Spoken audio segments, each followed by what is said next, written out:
hate to bring you in from the wonderful weather outdoors. Isn't it amazing? I played pickleball today. I really loved it. So I'm Dr. David Achibade. I'll be talking to you the next 1 hour about brain health. I think this is very important, obviously, and dementia and what you can do. Everybody say do. Come on, people, help me out here. Oh, good. Everybody say do. What I can do. Okay, let's try it again. We'll be talking about what you can do. Specifically. Yeah, say do. Good job. Come on. We've been doing a lot of this throughout, So clearly I'm black and I go to a black church, so we'll always have this back and forth in black churches, right? I'm just kidding. Alright, so has anybody heard me speak before? No. A couple of years. Okay, so okay, good. Alright, great. So I don't know if you all know this, but Baltimore is #1 in the country for dementia. You haven't heard that Meaning a before? lot or a little? I'm gonna move. A lot. Right. Bad, the bad kind. Sorry, bad. I think just in case you're like, oh, I'm safe. I don't live in Baltimore. I live in Baltimore County, in my Baltimore City. The whole of Maryland is #1. Really? Why? Per state. Of all the 50 states, Maryland is #1 for dementia. Why? How's it measured? Rates per 100,000. So 100,000. Rates by So it's not absolute numbers. Probably not absolute numbers, but rates for sure. Yes, sir. Are we gonna be tested or anything? Yes. Be sure you're taking notes there. All right. So yeah, it's going to be interactive. As much as I possibly can, I will take some time to answer your questions. If it's going to take too long, I'll say, let's hold it till the end. Is that okay? Yeah. All right. So again, like I said before, I'm Dr. David. I've been speaking around the city and state for 3 years now. It's become a mission of mine to really address this. From what I've seen, most people simply don't know what to do to preserve their brains and maintain healthy brains into their 90s and beyond. In fact, what is so troubling to me, and I'll tell you about my history and my story in a minute, but what's so troubling to me is that people who have taken care of loved ones who have dementia, who are related to loved ones with dementia, you ask them the same question, they have no idea. So somewhere along the line, there's some break in communication, right? Either our doctors are not talking about it or teaching you what to do, or basically in mainstream medicine, we don't know. And that is a tragedy because the numbers are exploding ever since the pandemic. So it's my mission, like I said, to really educate people to know what they should do, because in the final analysis, dementia happens as a result of a day-to-day life. It's not something that just jumps on you out of the bushes. It doesn't just ambush you and tackle you down. It's something that happens over decades. And so if you know what those things are, if you know what to look for, you should be able to prevent it. Does that make sense? Mm-hmm. Okay, great. So let's get it. What did it? That just hit your computer. Okay, good. All right. Yeah.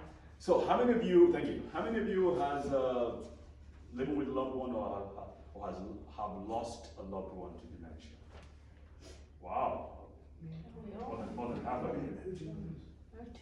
Our mothers, our sisters. Well, I am really sorry for your loss, and it's a very difficult thing. Taking care of someone with dementia, as much as you love the person, it's also quite difficult too. So hopefully, over the course of these 4 weeks, we shall be able to answer questions that's probably relevant to you. And by all means, you have my information. So in between these classes, if you have any questions, we're more than happy to answer them. How's that? All right. So these are the 5 topics really we'll be working on. Today is brain health. What happens? Why people come down with dementia? What dementia is, and why is it that it's more common among seniors? Right? That's just like everything else, right? Cancer, heart disease, and so on. But specifically, why dementia is. Then the next 3 classes will be talking about what might be analogy, my brain fortress analogy, and I'll show you a picture later on. And basically, it's just a fortress. How your body protects itself, how your brain protects itself, and where the attacks are coming from, and I'll explain that more. Anyway, so did you all receive some kind of synopsis? Nobody, you didn't receive these things, okay, all right. And then number 5, the last, which will be, we'll do number 4 and number 5, creating your own brain protection program. Everybody should have their own brain protection program, and men differ from women, races differ, your work history influences what you do today. For instance, obviously, if you were served in the military and you were in some very high impact zones where you were exposed to a lot of toxins and a lot of gunfire, your brain is probably fighting something, and what we need to do for your brain would probably be different from someone who didn't have that kind of experience. Does that make sense? So it's not a cookie cutter approach at all, and I think that's a big mistake that we're making. We're just lumping everybody together and just giving us general, vague, quite frankly, useless information, right? And I'm going to be frank with you. We need to get frank, because things have become really serious now when we talk about dementia. So, very important. So I'll say a few things about myself. I'm from Nigeria. Obviously, I didn't grow up here, as you can tell from my accent. I run a foundation, and I also have a clinic. We treat brain disorders of every kind, from kids all the way, from autism all the way to Alzheimer's disease. So I have what you call perspective. I'm not just a neurologist who treats a specific disease. We treat all this whole range, and one of the things that we started doing was because we had so many kids who had these brain disorders, and many of them came from very low income families. Very, very low income families. I decided to use one day of the week to just give it out free of charge, kind of like a tithe, and just help people who could not afford it. It was quite expensive. Little did I know 10 years ago that it would become the majority of what I do today, and we still do it. I've been here in Baltimore for about 5 years. We still had a major outreach last week. I'll show you that in a minute. And we treat, again, like I said, very low-income people who have no access. And these have some of the worst conditions. And we have been very successful at treating them. And we've had a lot of help too. People who donate. If you don't mind, I'm going to take a break now. Please turn off the phones for the sake of everybody else, so people don't get distracted. Thank you. I'll give it a minute. Thank you. Thank you very much. All right, so those are members of my team here. We have quite a lot of volunteers and staff who go out. They love what they do because they see the results they see. Like I said, everything from cerebral palsy to seizure disorders to autism. Is that in Nigeria? Yes, this is in Nigeria. So I run it from here. How about my day from morning to about 12 noon, because they're 5 hours ahead. I'm working in Nigeria mentally. The rest of the day I'm over here. Okay, and they are seeing results, like I said. Before I decided to stay in Baltimore, I was coming back and forth from Nigeria every year. I had a visa that allowed me to live and work in the United States while living in Nigeria. But I chose not to.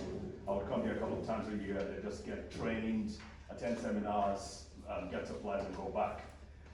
COVID forced me to make a decision. And so I decided, well, okay, I'll stay here. Meanwhile, I'll operate from Nigeria. And I used to stay at a friend's house, just down the street from here, somewhere in Strathmore. I lived here for about 3 years. They were one of the very few people who would take me in during COVID. I don't know if anybody knows who the Schambergs are. Aaron Schamberg, Shoshana Schamberg. Okay. Yes. Who? You know them? I do. Oh, you do? Yeah. I call her my Jewish mother. I stayed with them. They took me in. So, and that's really why I decided to live in Baltimore, because I was able to find a place to stay. One of their landlords, one of their friends who became my landlord, came on Shabbat, and they asked her, hey, they're looking for a place to stay. Do you have any apartment downtown? Because I want to stay downtown. And sure enough, someone was moving out, and I got a place to stay downtown. So I stayed in Mount Vernon, very close to the University of Baltimore. Love it. And it's a wonderful place. Baltimore, I love Baltimore. So, like I said, I'll come back and forth and attend seminars, and this is how I learned what I'm doing. Everything that I'm doing in Nigeria and even here, I learned from here. I learned from the wonderful people in the United States. So I really owe the US a debt of gratitude, right? Because I've learned a lot of things I'm doing today is from people who gave up their time and their efforts. And so we've won a lot of awards. One I'm very proud of is the fact that I've been included in Baltimore Game Changers edition, Baltimore Magazine Game Changers edition, because of my work educating the public. So I truly do want to do what I want to do. So I've said all this just to lay some principles for you. And these are the 4 principles I would really like to put before you. Now, I am going to upset some of you. It usually happens in my seminars because when you end up saying things that people have not heard of before, they kind of get upset with you because they're like, where are you coming from? Who are you? My doctor never told me this. But these are the 4 things. 1, dementia is preventable. Everybody say that with me. Dementia is preventable. Dementia is reversible. Now, and like I said before, be patient with me because I'm going to explain everything for you. There are some dementias that are called reversible dementias. Okay? Now, Alzheimer's disease, by popular opinion, is not one of them, but I can tell you now from experience that there is a lot that can be done to improve the health of someone who has Alzheimer's disease, even though it is not, according to popular opinion, reversible. But there are about 100 different kinds of dementias. Alzheimer's disease is just one. The problem is there's a diagnosis of dementia and everybody feels that's it, we're done. And so there's nothing we can do about it. Just put our affairs in order and then get ready for the inevitable.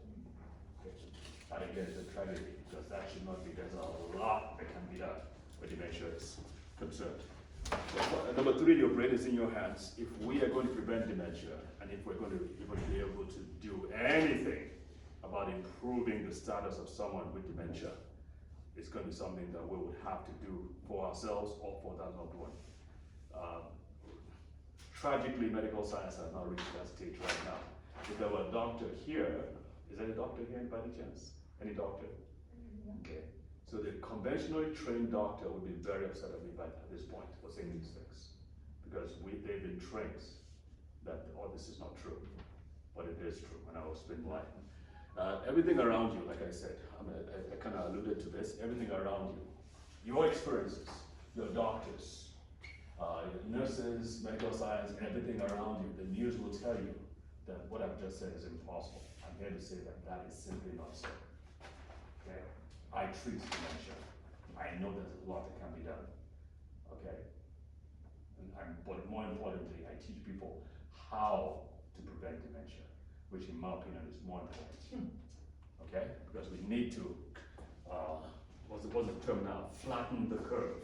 Everybody heard that term before? Okay.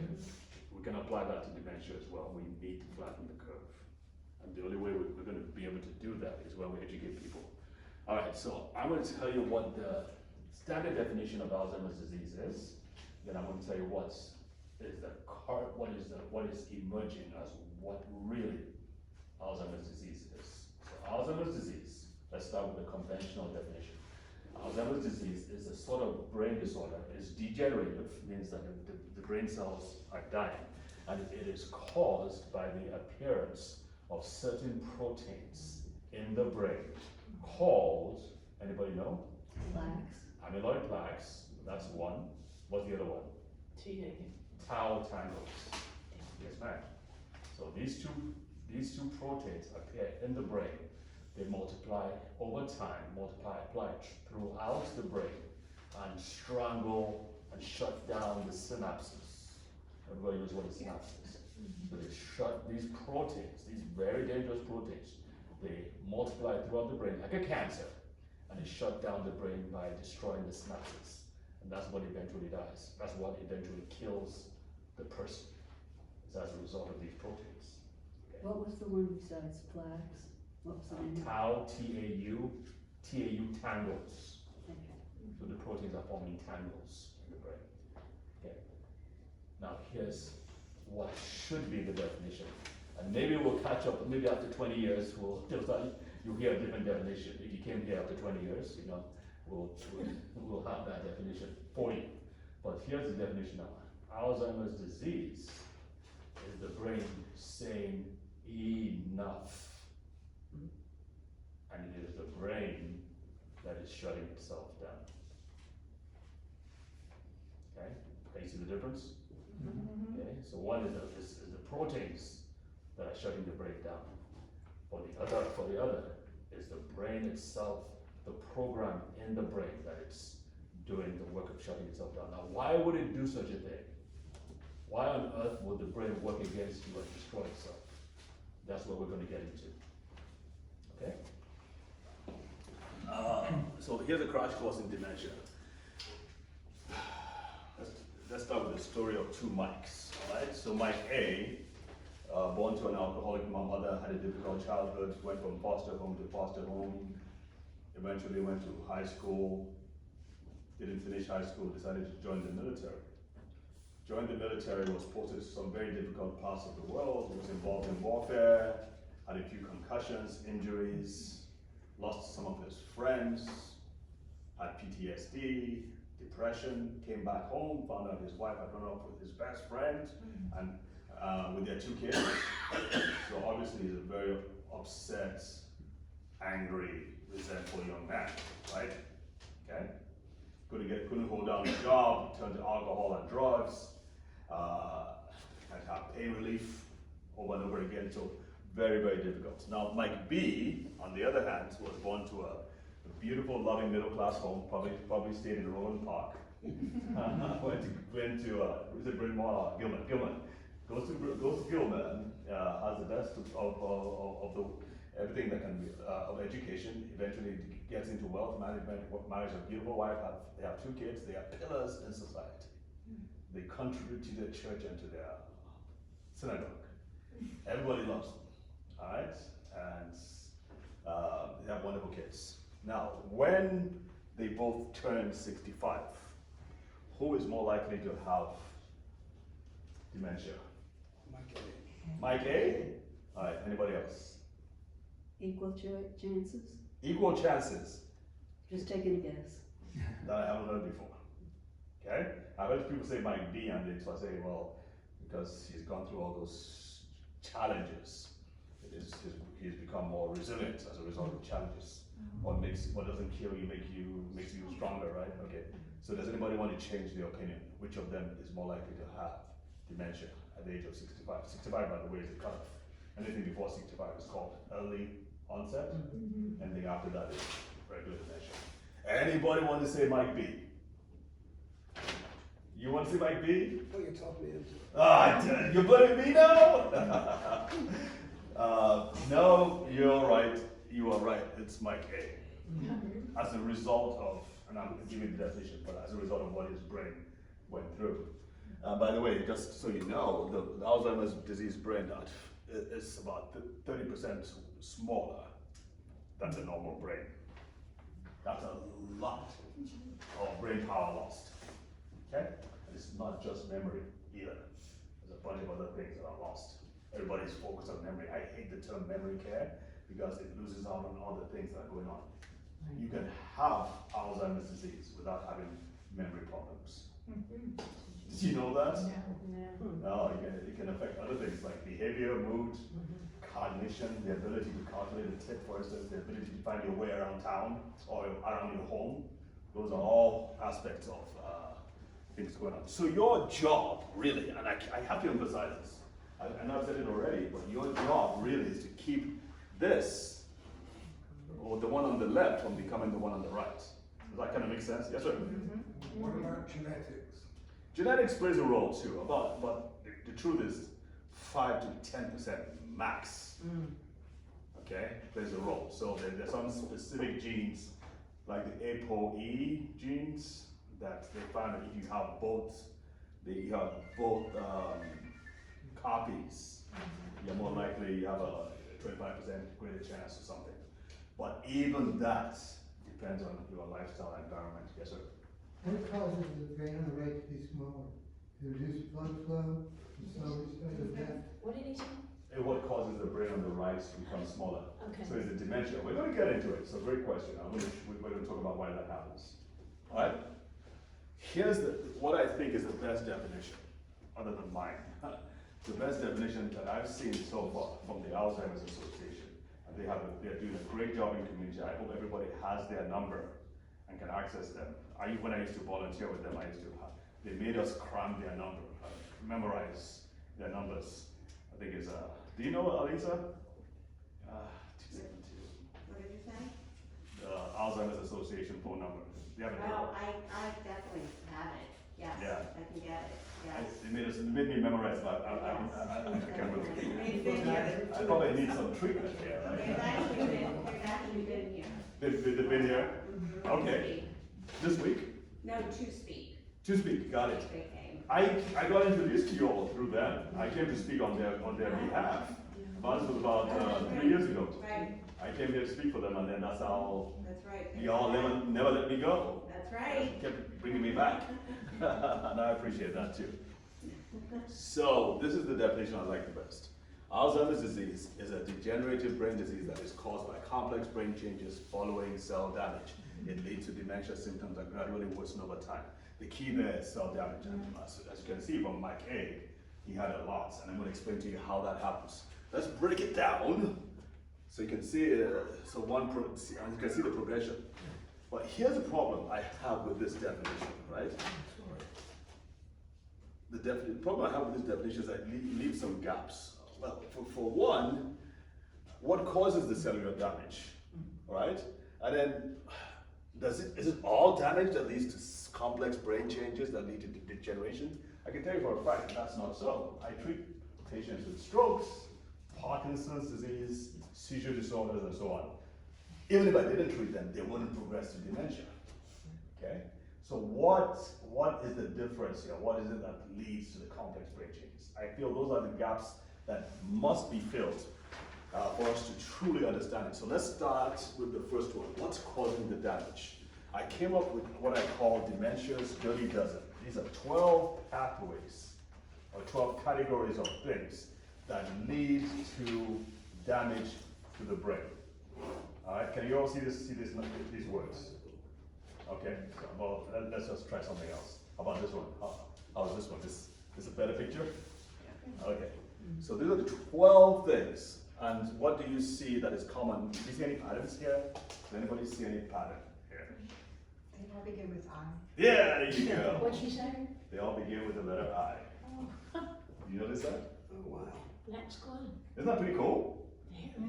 All me, good lady. All me. I came up with anything Like it. like a pat on the back. All right, thank you. We're not trying to go through all of it now, but I'm just going to use Mike A as an example.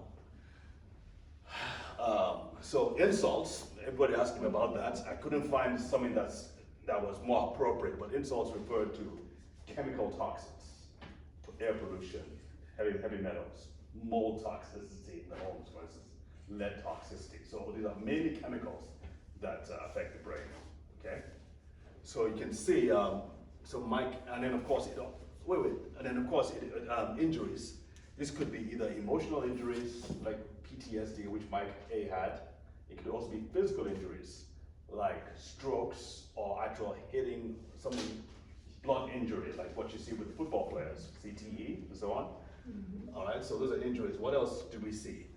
We could argue that he had some isolation. He lost his wife and kids, right? But I did not know this myself until recently, that isolation could have such a huge impact on the brain and cause dementia. That happened a lot during COVID, right? Yes, thank you. I And can't there's hear been her question. she said it happened a lot during COVID, right? And I said yes, it did. As a matter of fact, since COVID, there's been an uptick in dementia cases. Not just dementia though, a lot of mental health problems, as you probably know.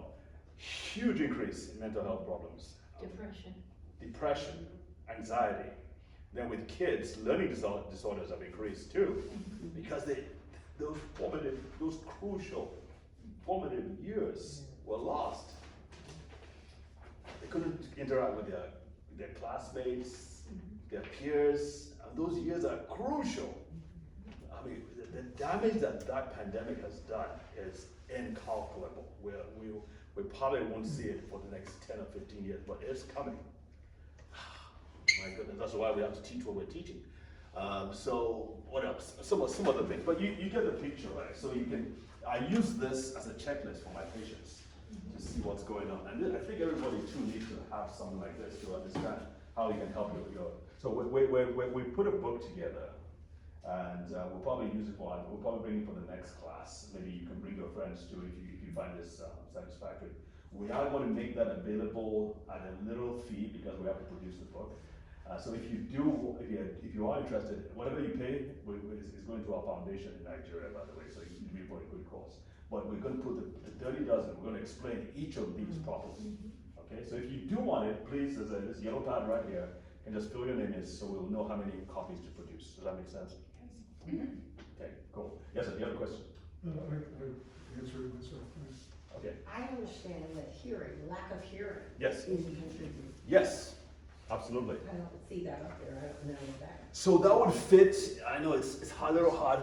So I have, under illnesses, I have neurological illnesses, which would be, so hearing loss is a neurological condition. So same thing, loss of smell too can increase your risk for dementia, sight loss to some degree, but smell and hearing are the two big ones.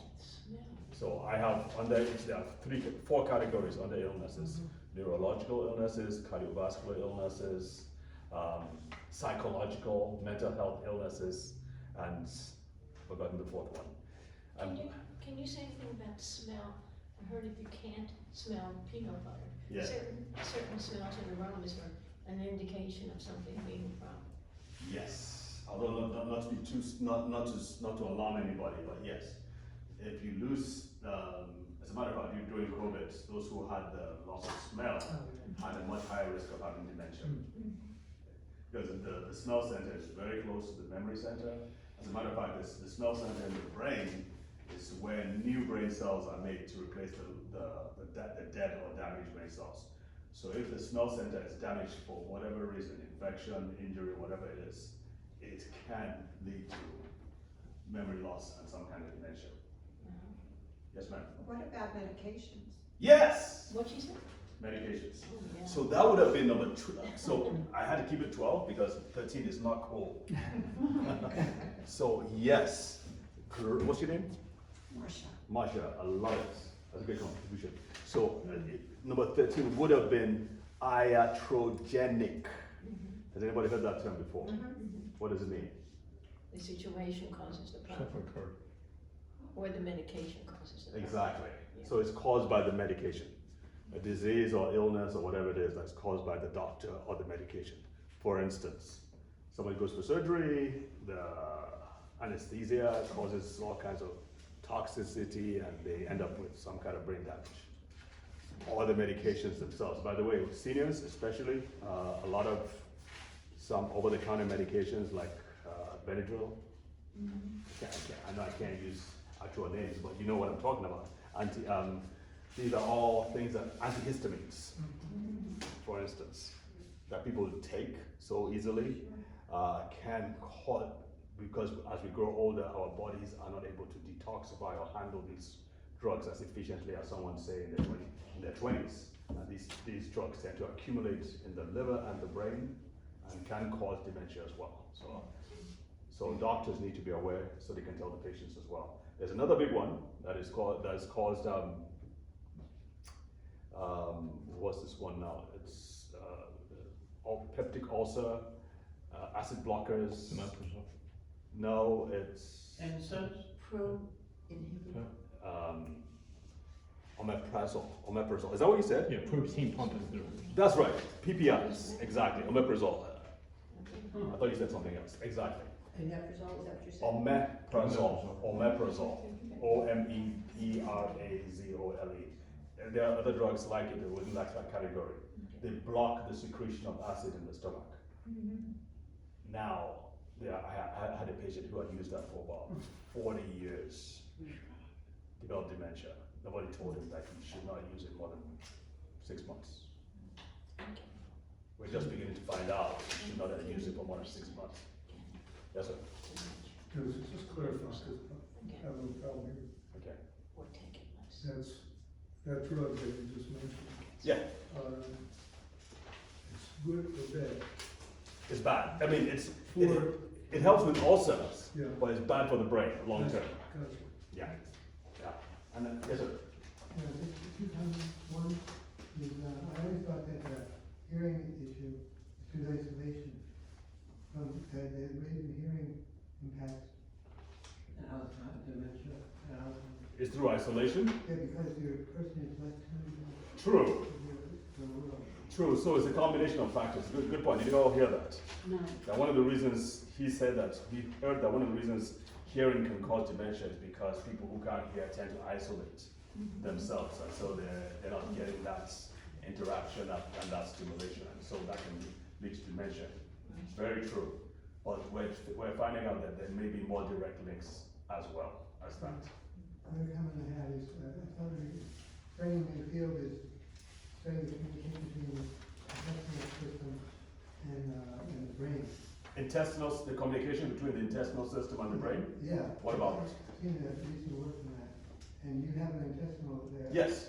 And so what is that? Okay, so there's something called so he's asking about the intestinal dysfunction, how that can lead to brain disorders, yes?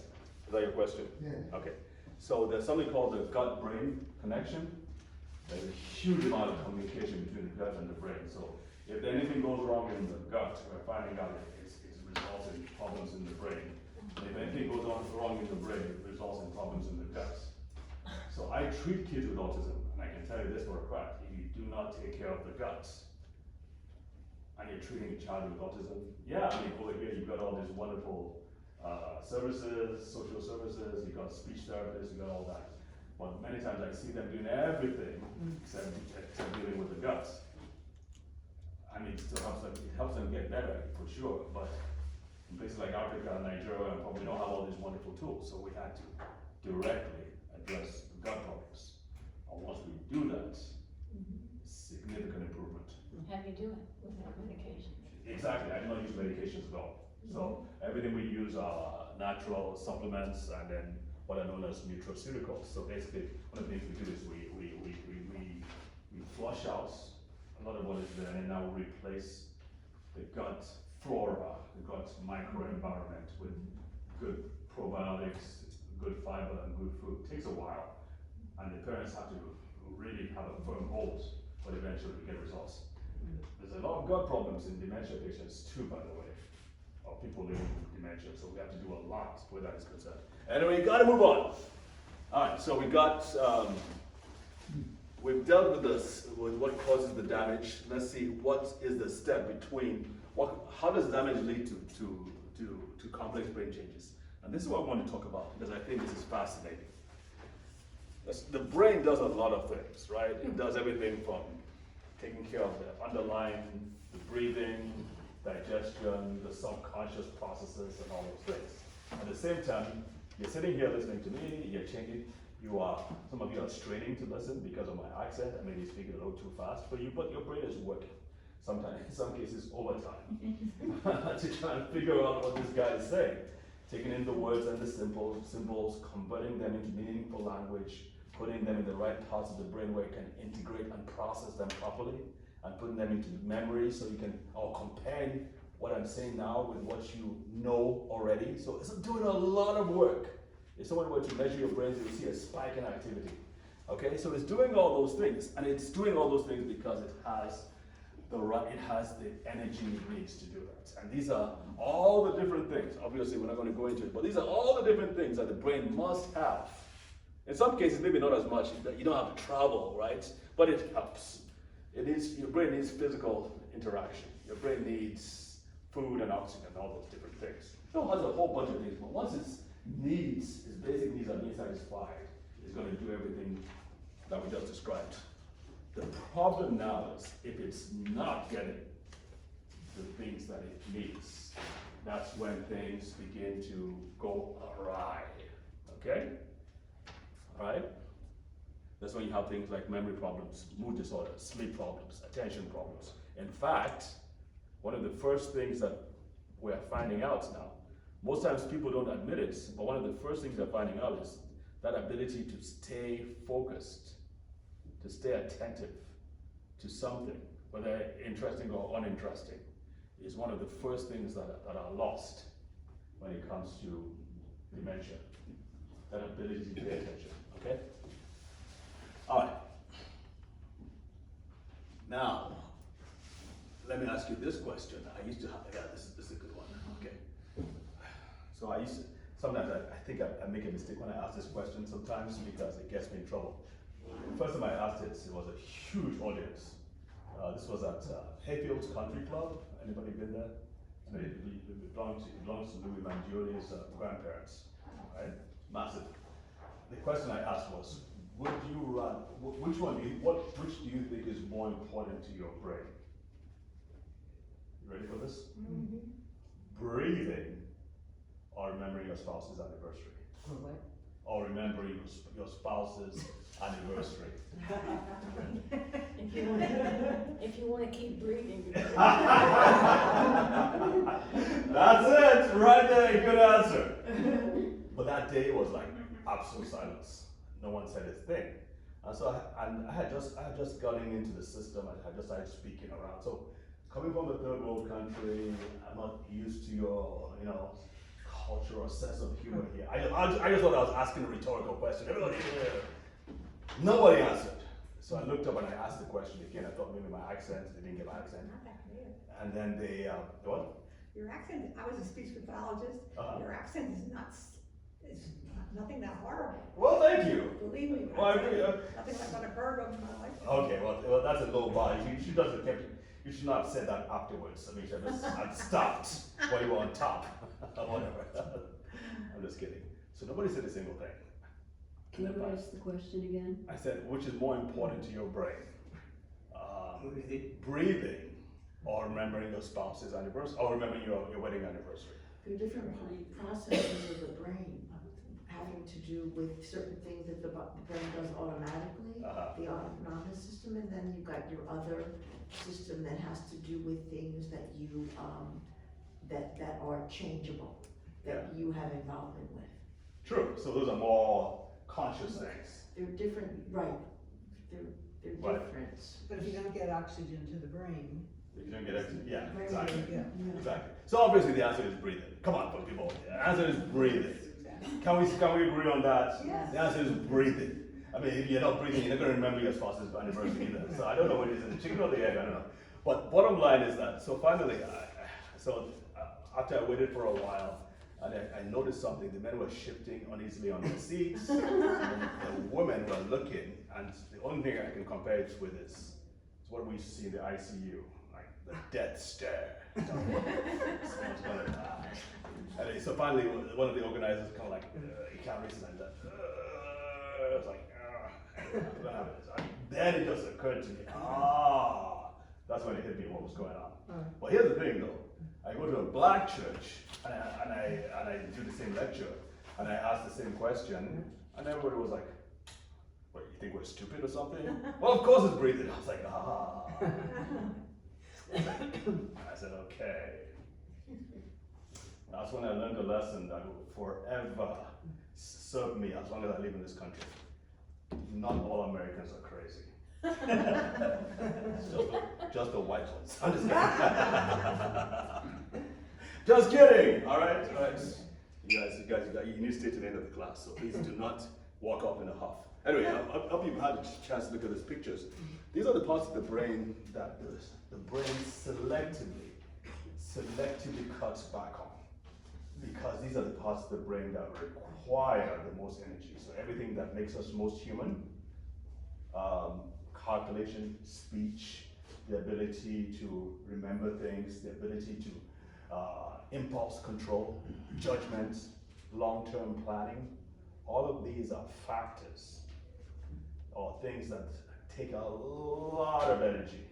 And so your brain is going to cut back on those in favor of the more important survival needs. Does that make sense? That's why breathing is the last thing to go. In fact, your brain will not shut down breathing. Most people who die of dementia, they die of What? Can you tell me? Something else. Something else. Infections, lung failure, infections, a seizure sometimes. But it's usually some illness that the brain will not shut down the breathing center. It will not do that. People do not die of dementia, they might die of other things as a result of the brain failing. Because the brain handles everything. Alright, so those are the other things. So I just want you to know that. So I hope we filled in the blanks to some degree. Obviously, I try to simplify it as much as possible.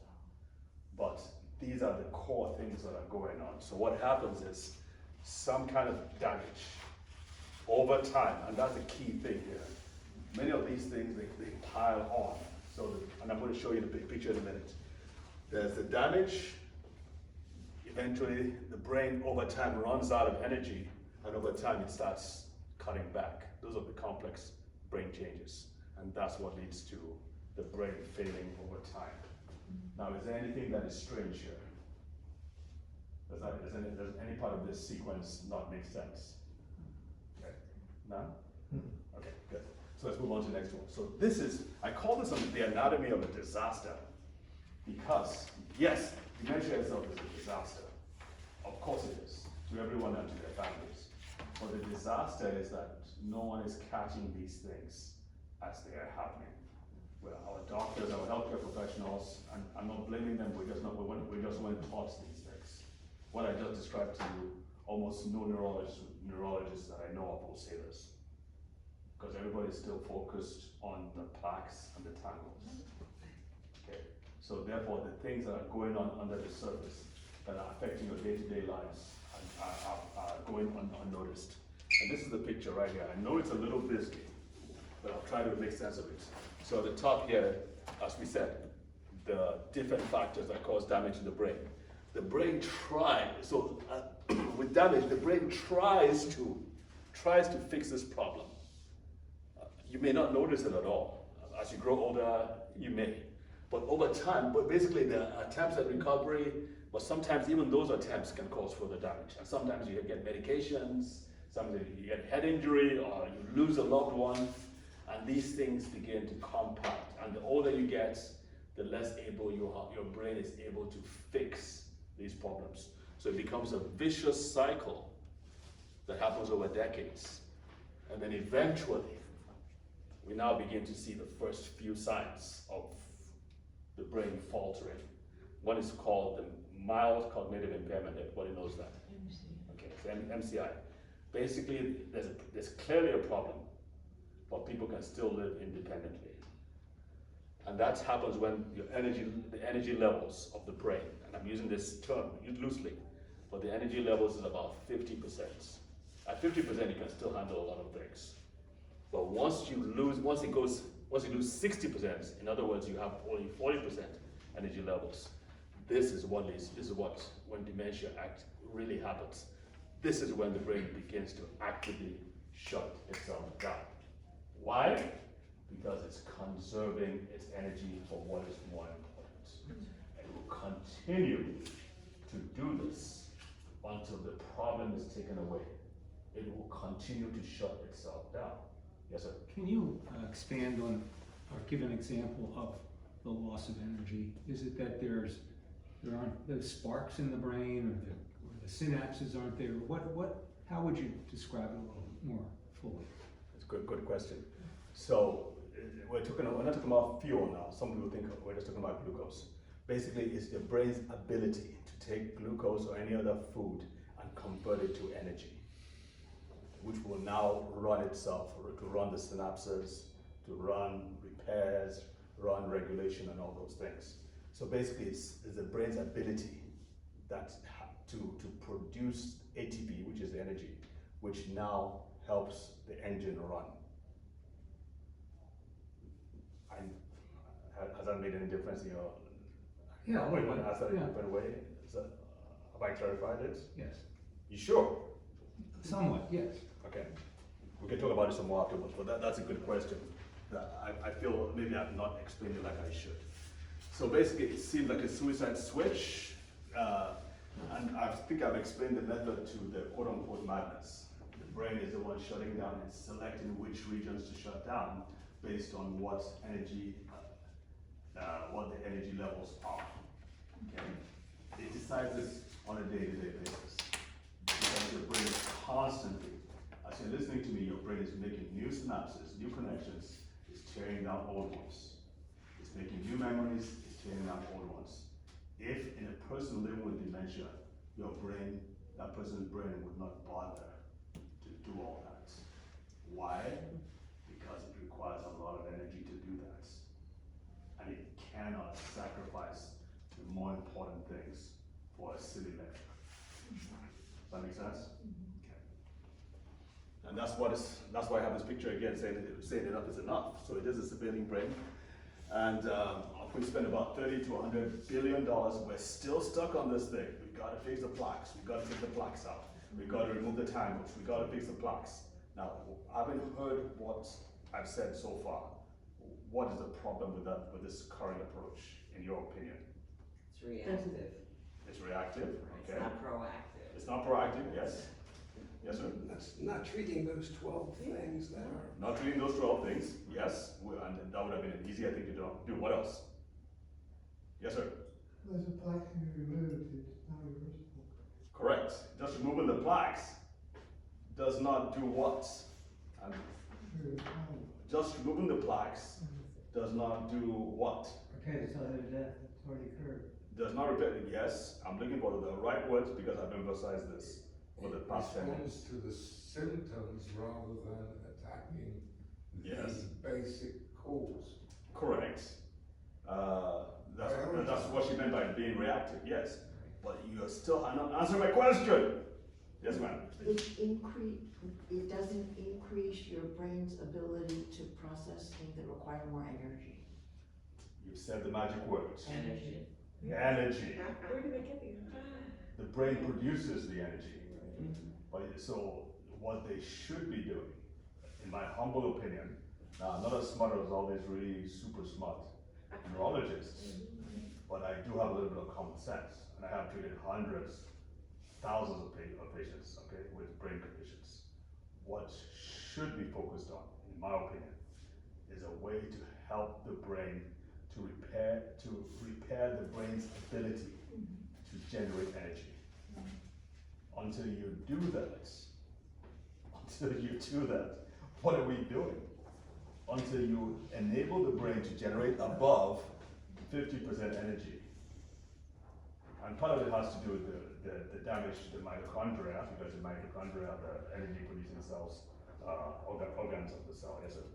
To understand it better, would it be analogous to increasing the quality of the gasoline to get more miles per gallon? More energy? That would be, that's a good point. But it has more to do with the machinery that processes the gasoline than the gasoline itself. Okay. The machinery is damaged. So we have to find a way to repair the machinery. So whatever, when we put the gas in it, it will process it and convert it to. What is the machinery then? The machinery in the brain is on the mitochondria. The mitochondria in the brain, amongst other things. It's the mitochondria that take in the fuel, the glucose, and convert it to energy. But there's a lot more to it than just the mitochondria. But you've got to address the mitochondria as well. Or get an alternative fuel, which is what you were saying. Yes, ma'am. You haven't mentioned the word mitochondria until just now. Yeah. So I'm not clear about what are mitochondria. Great. So I didn't mention it because I didn't want to complicate the class, because I didn't want to go into too deep. So mitochondria are the powerhouse, the powerhouse, is that what they call them? The generators of the cell. So the cell takes in glucose. The mitochondria are part of the cell. They are these tiny little powerhouses, engines within the cell that convert the glucose that we all take in into energy, which is called ATP. Now that is the energy that now helps the brain run. Does that answer your question? Okay, great. Now, we're a little far behind. I mean, how far overboard can, how far over time can we go? An hour. I'll cost you extra though. Just kidding. Elisa? Yes. So how much time? Yeah. Like 8 minutes. 8 minutes, okay, so. She's not giving us any extra time. No, he has to figure the Well, last. you can go over if you want. Okay, I will try to keep it, because we do have only 8 minutes. I'll see if we do 5 And then minutes. you have next week. Then I have next week, exactly. So this is, like I said, the trends are really bad. It's going to be doubling by a million per year of new cases by 2060. It's going to triple among African Americans, which is why when I joined the Alzheimer's Association, I wanted to speak to only the Black community. In fact, when they sent me to the Jewish Center, I was like, why am I speaking to white people? I was speaking to Black. I'm just kidding. But anyway, bottom line is that it's worse among the Black community, and I really wish they would listen to understand what they need to do. So there are 3 categories of people that are most affected: the veterans, Blacks, and women. Yeah, you all have it twice as bad. You all knew that, right? You have twice the rate of dementia among women is twice as high. So a black woman in the military Yes. is really in trouble. Yeah, exactly. And since I belong to 2 of these groups, I'm really, really concerned. And just in case you're wondering which 2, I'm referring to the fact that I'm Black and I'm also a military member. Nobody laughed at that? Smart. Thank you for your service. Thank you. I mean, I know it's a corny joke, but come on, you gotta You're humor not a woman. You gotta humor me here. Come on, folks, help me out here. All right, so let's talk about seniors. Why this is important to you? And I apologize. I mean, I feel like it's important for you to understand the basics, because everything we'll be doing for the next 3 weeks is to build upon this. You need to understand these basics first, and then we can understand why certain attacks, how they affect they do, how your brain and body protects themselves, and then what tests you need to take. But everything is going to, if you don't understand this, it's be hard to build upon it. So that's why I'm taking this much time. Yes, sir. Yeah, you mentioned dopamine depletion, that's the cause of Parkinson's disease. Is that, where does it fit in here? So dopamine depletion is, that's more of a Parkinson's problem. It has more to do with movement and motivation. Not as much that it has to do with dementia, which is memory, thinking, mood, and all that. It's not, doesn't fit in here that much. Yes, sir. Just, are you gonna tell us when dementia changes to Alzheimer's, or what that next step would be? Because not everybody gets Alzheimer's, I guess. I'm glad you brought it up. So Alzheimer's is dementia. Just as a man is a human being. So a human being is the umbrella term for men and women. Dementia is the umbrella term for Alzheimer's disease. Very helpful, because we've already been, I've heard, let's just say, I don't know the sources and all that dementia was all about memory, and Alzheimer's is all about managing the body, the brain's not doing it well. So that's all wrong. Yeah. Alzheimer's is just the most popular Can kind you of dementia. repeat, see, we can't hear when people have questions. I'm sorry, I should Next week we have a microphone. Gotta be one. No microphone. I apologize. So his question is, when does Alzheimer's become dementia, or when does dementia become Alzheimer's? And I'm correcting that to say that Alzheimer's is dementia, just as a man is a human being. The umbrella term is dementia, and there are about 100 different kinds. Alzheimer's is about 70% of all dementias. So, does that clarify anything? I find that I'm glad you brought it up, because some people are still, I don't know who's confusing anybody, but some people say Alzheimer's is a cause of dementia. It's not a cause. No. It's not. It's a type. Yes, sir. What are special senses? Smelling, the six senses. This senses. Okay, so my concerns where seniors are concerned, where you all are concerned, are these probably are more, but these are the 7 that stand out to me. Does anybody have any questions here? Okay. a lot of you are taking a lot of drugs, and your specialists are not talking to each other.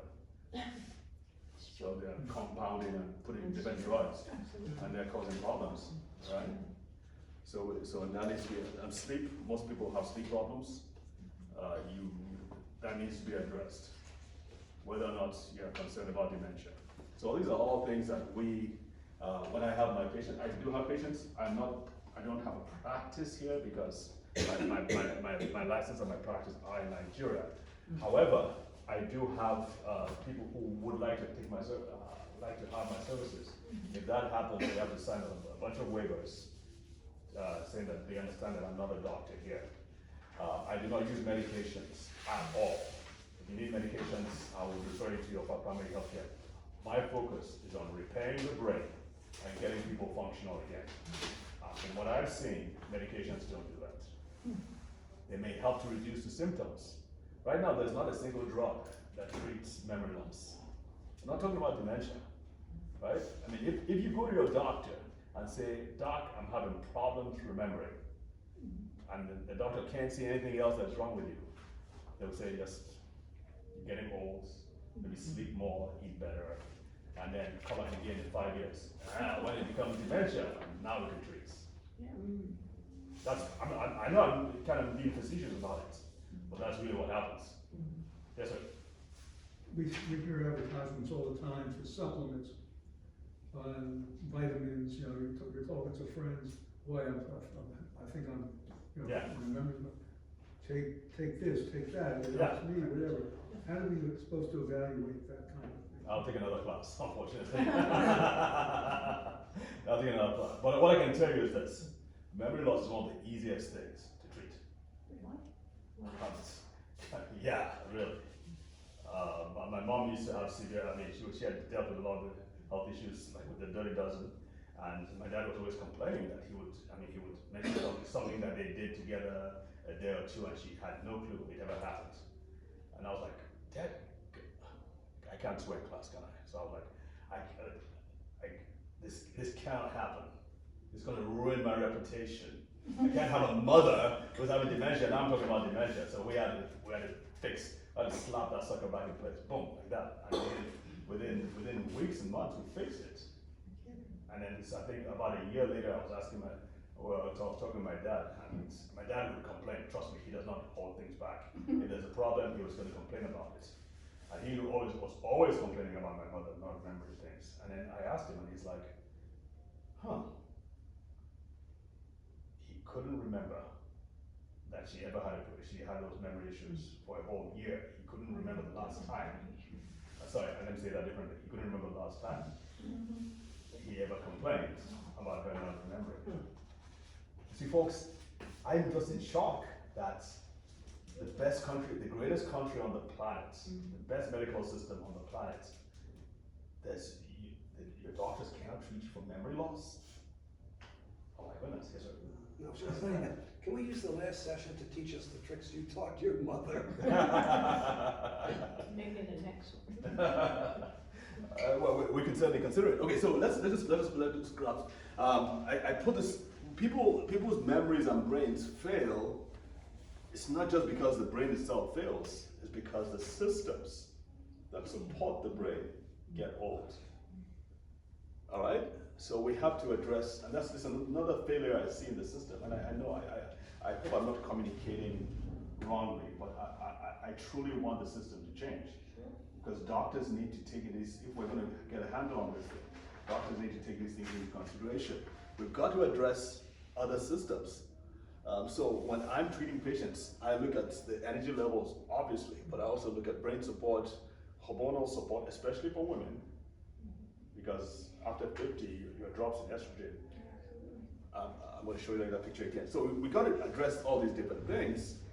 This is a graph showing, so in blue is the brain energy levels from 0 to 100, so at 100 years of age, you see that this person's probably a little below 60, but it's not at 50.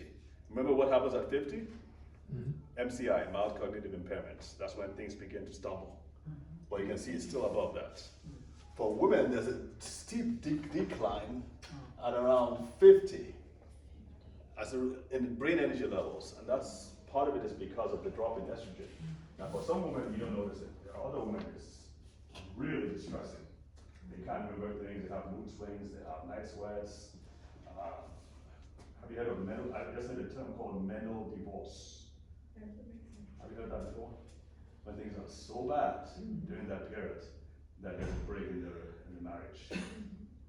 It's a real thing, by the way. I spoke to a group of divorce attorneys, and that's when I heard that term for the first time. You know that in the United States, maybe about 10, 15 years ago, they took all women who were postmenopausal off of estrogen. Yeah.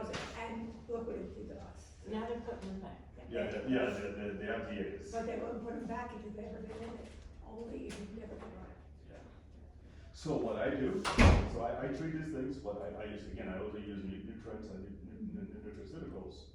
So it helps, what I do helps the body make its own, and in the right balance. And that is a safer way to do it, especially if you're over 60 and you've never had it before. Yes, there's a risk of just using synthetic hormones if you've never had, if you're past the age of 60, because they're concerned about things like cancer and all that. But there's less of a risk if you eat it through food, if you get those nutrients through food, your body will make it the way it should make. All right, so we've got to wrap this up. Let me see what else I have to say. Okay, so I mentioned this. I had this picture here just to show what estrogen does for the body and what happens when the estrogen is lost. So a lot of systems are affected, obviously, including the brain. I emphasize that women should, you've got to do some kind of muscle building, ladies, especially for your legs. Everybody should be able to stand up from a seated position. Obviously, caution should be exercised, but you should be able to stand up without support because the leg muscles are super important. For some people, especially women, white women, doesn't happen as much among blacks. But once you have the risk of fractures are so high at a certain age, and once you have those fractures, there's a risk that you will not leave the hospital alive. 30% at least will die within a year of that fracture. So it needs to be done.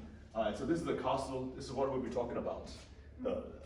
How your brain is what is within the fortress and everything around it. The walls, the soldiers, the guards, the moats, the drawbridge, all have its representation in the human body. And so we'll be going through these things.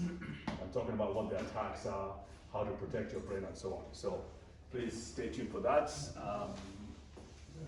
Want to make sure, if you do want to get the book, we will only make copies based on your requests. And Will they be hard copies, or is it? they are hard copies. So we're going to print them out and then make them available to you. All right. There's a cost involved. It's $9.99. All right. We're going to make the Dementia 30,000 book available to you. All the proceeds go to the foundation and the work we're doing with kids in Nigeria. And you sign up on that? On this yellow sheet I'm pad gonna right pass it there. around. Thank you very much. All right. So I don't want you guys to leave without some kind of practical tool. I always say, if you're not taking supplements, now, I know the sun is out, but not everybody goes out in the sun. And some people are concerned about skin cancer. So I strongly recommend that everybody should be on some kind of vitamin D3, K2 supplements, that you know why. Who knows why? Okay. Vitamin D3. Now, I have to say this, you have to test your vitamin D3 levels first. So get permission from your doctor. Okay, we have to say that. But most people are deficient in vitamin D. And vitamin D has been found out by organizations like the Alzheimer's Association to be one of the greatest protectors, defenders of your brain. Have you heard that before?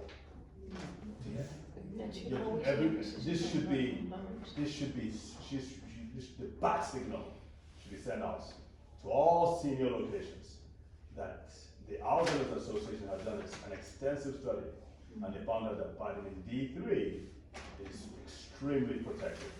By as much as 40% can reduce your risk of dementia by as much as 40%. 50 if you're a woman. What a minute. Yeah, what a minute. I can't tell you, I'm sorry.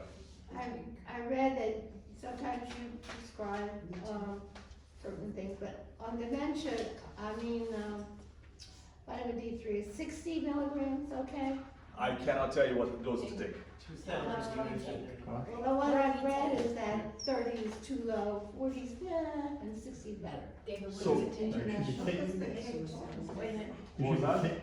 You should be taking upwards of 2,000 units. Different units, that should be international units. 2,000. Yeah. So I think what she's referring to is the blood level, the range in the blood level. So the range is 30 to 100. If the test is called nanograms per mil, they test you, it's going to give you a number that they expect to see between 30 to 100 nanograms per mil is normal. Most doctors, if it's 27, they will say you're okay. Right? That is so not true. In my opinion and my experience, the closer to 100 you get, the better. Okay? So I have one question Yeah. before we end. Could you tell me, in your opinion, why Maryland is on the top of the list for dementia? Is it in the air? What are we doing that we can? That's what we're gonna talk about. Yeah, next time, right? What? Sorry with that. Why Maryland? There are about 3 or 4 reasons. Okay? One is just because Maryland is a neuro brain disorder city. Johns Hopkins, University of Maryland, they're actively in the community searching for these things. So they're doing a lot of research on it. So in that situation, they are more likely to find it. Does that make sense? Yeah. Number 2, I just said, blacks having it twice as bad. Well, Baltimore is predominantly black. Yeah. 65%. So if this were a predominantly veteran city, that would be another, it would skew it towards more dementia. So I'm just talking in terms of numbers, because we have a black population. I know I get in trouble when I say this, and there's a lot of blacks there. They're like, well, you're blaming us for another reason to blame blacks. I'm like, let's give you the fact, right? And then number 3, did you all know that Baltimore is the asthma capital of the country? No wonder we can't breathe. So that could be related to what? The toxins that have been left over maybe the industrial waste over time. Okay, so there's a lot of still, especially in the city itself, there's a lot of exposure to toxins that maybe generations past never got clear. Does that make sense? Before you start, how do we pay for the blood? We get to you? Where do we make? Check or cash? Anyone you're comfortable with, we can do cash, we can do check or whatever it is. Can they pay to you? It's probably better for you. Okay. Yeah. So I will, so just make it to David, everybody. Yeah, so it's 999 basically. Okay. Thank you so much for coming, man. You have a great day. Thank you. We'll see everyone next week. Yes. What's that? Pay now? Or pay now? Yeah, you pay now, you should. I don't have to. Alright, so this is what I want to leave you guys with. I think he has This is the diagram I want you guys to leave with. This is what we need to do. Okay. For most people, energy levels are low. The goal is to increase it. That's what we were talking about for the next 3 When are weeks. we gonna get the books next week? Next week. Next week. Yeah, but only if you pay first. Because that's what we're going to do. We're going to print them and make them available next week. You want the money today? Yes. If you can't make it, I mean, if you can't do it today, we'll. Alright. But I just want to make sure that you have, so we can know how many to print. Okay. Thank you, everyone. No. That's right here. See,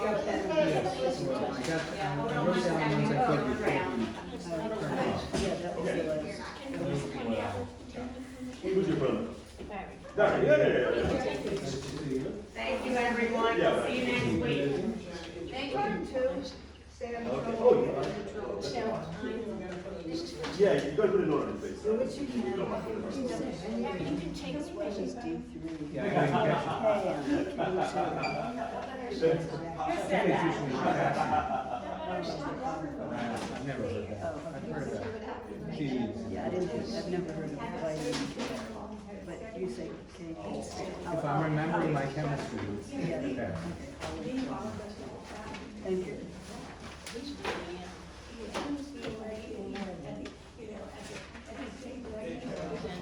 At least you're just collecting money.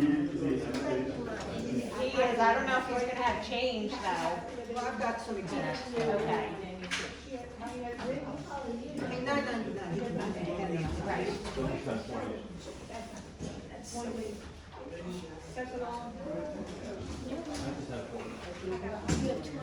Where's the list? Right here. Okay, so we need to know who, My part Okay. I'm looking for institutional funding. Okay. I don't know this stuff. It's been hard. Good, thank you. Thank you, he's great. I He's get a lot of actually, he hate. spoke at our health fair Mark down. Yeah. Recently? in February. We had a health fair, and then he's been here like 2 and 3, 4 others. I'm trying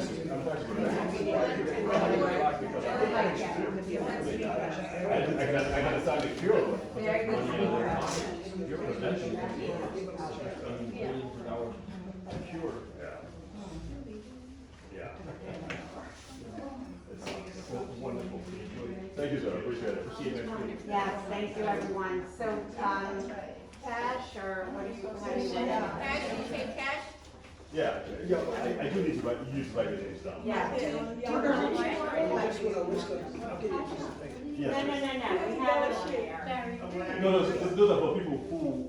No, we're want- gonna pay and then mark down the contact, we'll put it on there. Can I write your Right, we'll give you money. Okay. Well, here, take it. What do you hammer? Whoever wants the book, we need to make sure that you pay and your name should be on there. So just hold on 1 minute.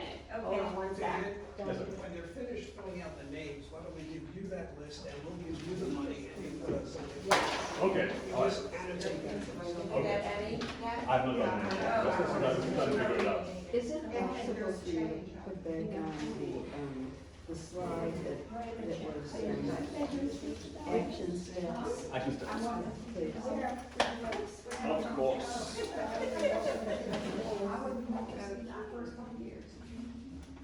Who was the, salesman? That is one. Oh. Yes. But he was the head of the whole organization. Just repeat that to your name? Okay. Okay. So we don't get my stuff.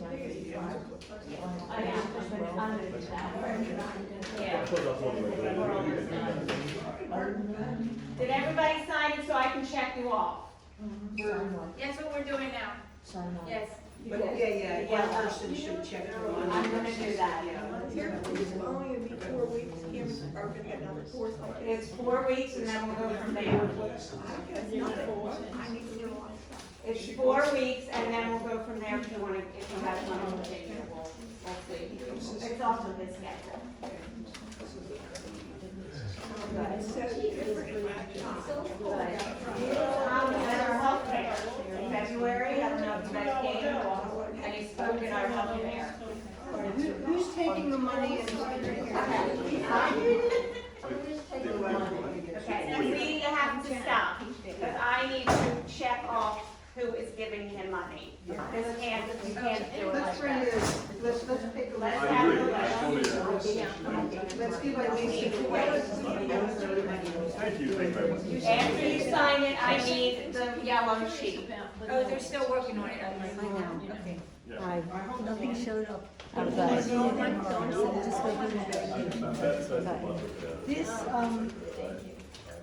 remember we had this picture taken? Oh, yes. Yes. Now we need a new one. Because the